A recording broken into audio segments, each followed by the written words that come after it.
donne la parole à la présidente Geneviève Garrigos.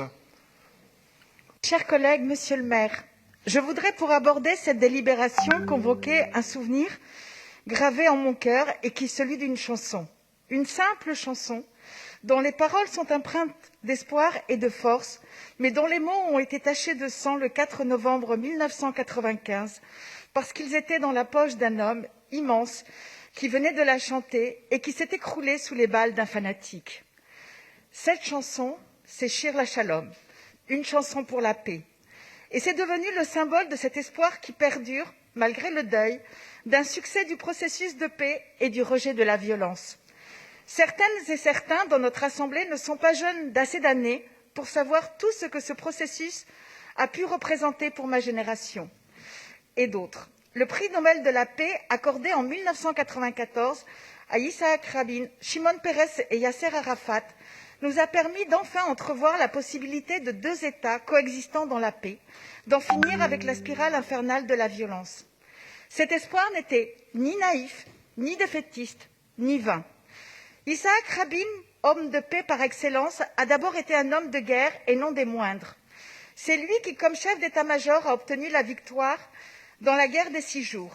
Et c'est le même homme, avec d'autres hommes de guerre et de violence, qui a signé les accords d'Oslo, conscient que l'enlisement de la violence desservait les intérêts fondamentaux de tous et de toutes.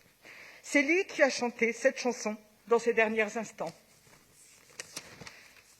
Et si le progressif délitement des relations entre méfiance et repli a fini par éclater avec la seconde intifada, si le pessimisme l'emporte aujourd'hui et si le bain de violence engendre toujours plus de violence, l'espoir d'une paix reste présent dans les opinions israéliennes et palestiniennes et nous devons à la mémoire d'Yitzhak Rabin de l'honorer et de le nourrir.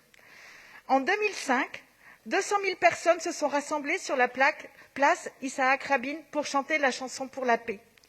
En 2015, elles n'étaient plus que 100 000, mais elles chantaient avec la même force.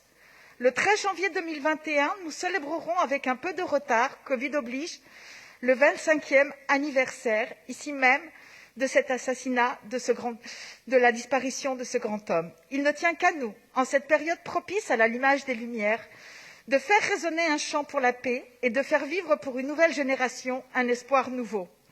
Alors je vous invite bien évidemment à voter pour la délibération des GRI 42 et je vous invite à suivre les paroles de Shir LaShalom. Al tagidu yom yavo, aviu et ayom, ki lo halom uv. Ne dites pas « un jour viendra », faites-le advenir, car ce n'est pas un rêve. Merci.